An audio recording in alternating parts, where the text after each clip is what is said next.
Venezuela's chief prosecutor said he had asked the Supreme Court to open a preliminary investigation into self-proclaimed interim president Juan Guaido, as well as freeze the opposition leader's accounts and impose a travel ban on him.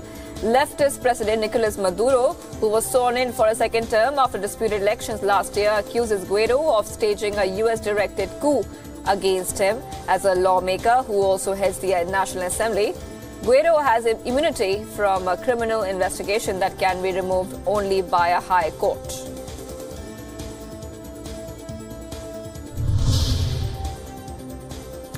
Meanwhile, Venezuela's self-proclaimed president Juan Guaido has said the regime only thought about repression and persecution, adding it was nothing new. Guaido made the comments in response to Venezuela's officials seeking to bar him from leaving the country and freezing his assets. The U.S.-supported Venezuelan opposition leader also renewed his calls for fresh elections.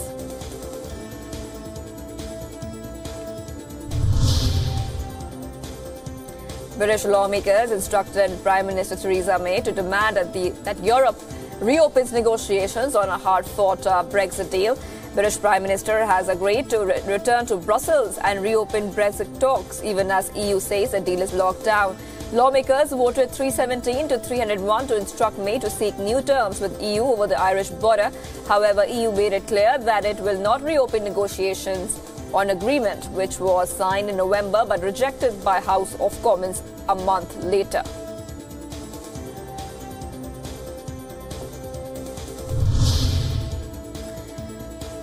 French President Emmanuel Macron has warned Europe that needs to be prepared for a no-deal Brexit after stating that the withdrawal deal is not renegotiable.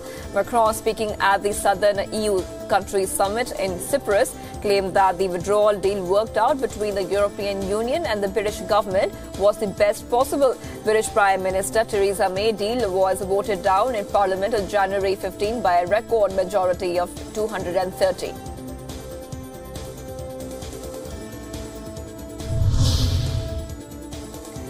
British opposition Labour leader Jeremy Corbyn said his party was in favour of a 3-month delay to Brexit if the government cannot get an exit deal approved by Parliament before February 26.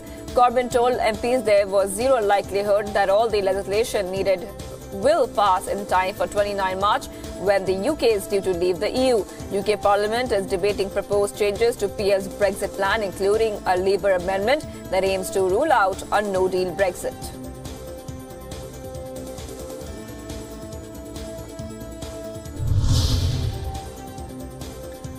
Chinese telecommunications giant HUAWEI's chief financial officer Meng appeared before a Canadian court, which agreed to push back Meng's next court appearance to March 6th from February 6th. Canada has arrested Meng on December 1st at the request of the U.S., which has brought sweeping charges against HUAWEI and Meng. Meng was charged with bank and wire fraud to violate U.S. sanctions against Iran. Meng is fighting extradition to the U.S. right now.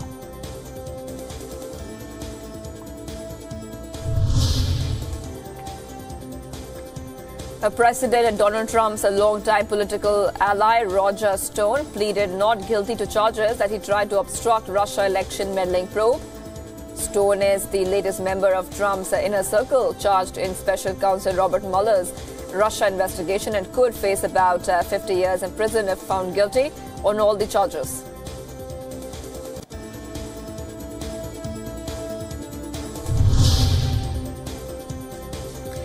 Well, in an apparent contradiction to U.S. President Trump's claims of big progress with North Korea, U.S. National Intelligence Chief Dan Coats said North Korea is unlikely to give up all its nuclear weapons and has continued activity inconsistent with pledges to denuclearize. The assessment comes just weeks ahead of a planned second summit between Trump and North Korean leader Kim Jong-un.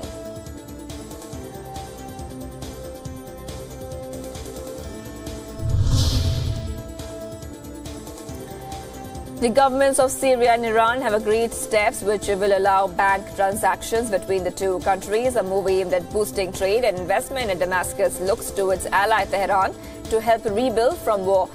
The deal was one of several concluded during a visit to Damascus by Iranian Vice President and whose country's support has been vital to President Bashar al-Assad during the war.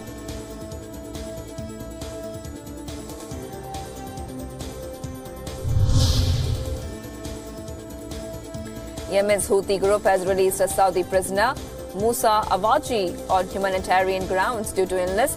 Welcoming the goodwill gesture, the Saudi-led coalition in Yemen said that 7 Houthi prisoners will be released. Now, the UN Special Envoy to Yemen, Martin Griffiths, welcomed the release on Twitter, saying he hoped to see some similar humanitarian gestures from the parties, adding he looked forward to the implementation of a prisoner exchange agreement.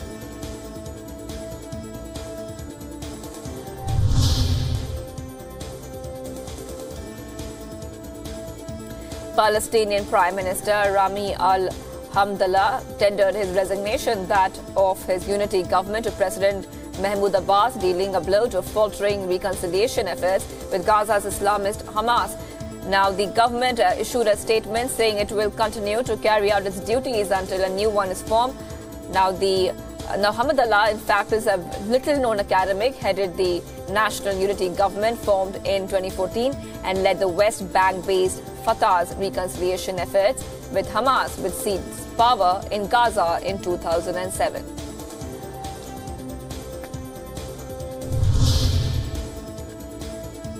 The UN investigators leading the inquiry into the killing of Jamal Khashoggi said Saudi Arabia had not yet approved her request to enter the kingdom's consulate in Istanbul and met Saudi authorities. Now, the UN Special Rapporteur on Executions, who is on a week-long mission to Turkey, briefly visited the Istanbul neighborhood where the Saudi consulate is located, but did not enter the premises. She said her report was due to be presented at the June session of the Human Rights Council.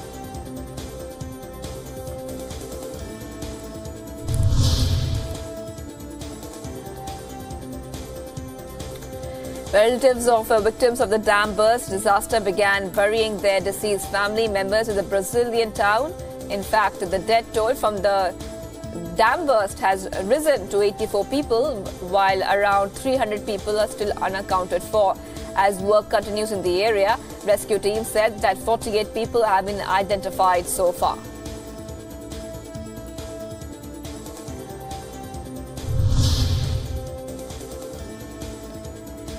In a case that shook Toronto's gay community, a Canadian man charged with the murder of 8 men who disappeared over several years pleaded guilty to the charges. Most of his victims had ties to the gay village area in downtown Toronto. Toronto police drew flack by some in the LGBT community for taking years to solve disappearances dating back to at least 2010 in the gay village.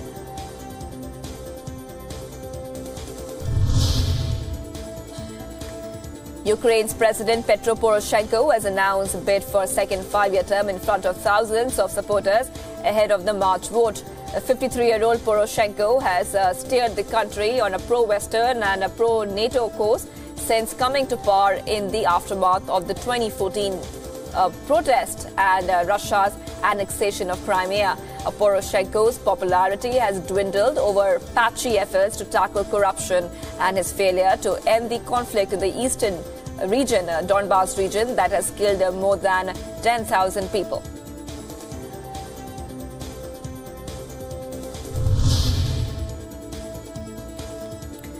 Leaders of southern European countries gathered in Nicosia for a meeting to discuss issues such as migration, security, energy, cooperation and Brexit.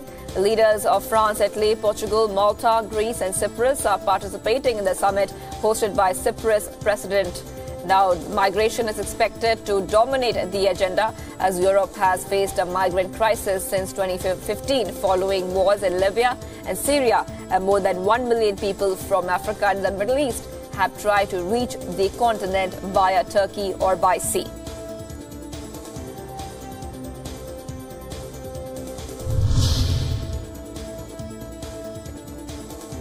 Zimbabwe's High Court ordered the release on bail of activist Pastor Ivan Mawarire, who was detained in Harare on subversion charges. Now, Mawarire was held after he tweeted in support for a 3-day stay-at-home strike that took place in January. He came to prominence as a critic of former leader Robert Mugabe, facing up to 20 years in jail if convicted.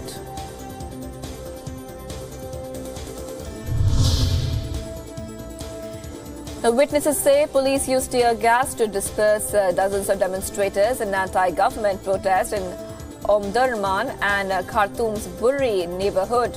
Now, the Information Ministry said that Sudan's security chief has ordered the release of people detained during weeks of anti-government protests.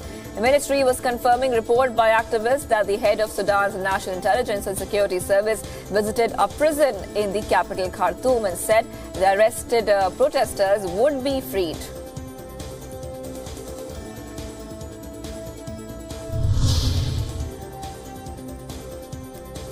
Drivers of ride-hailing platforms staged a counter-protest in central Madrid to claim their right to work. Protesters denounced the violence by taxi drivers who began their strike in the Spanish capital against private ride-hailing services last week. Protesters said they just want to work and to coexist with the taxi sector, and that it's a problem from the different administrations to solve the taxi drivers' demands. On the other hand, Taxi Drivers Association in Spain demands stricter regulation for online cab aggregators, alleging they pose unfair competition.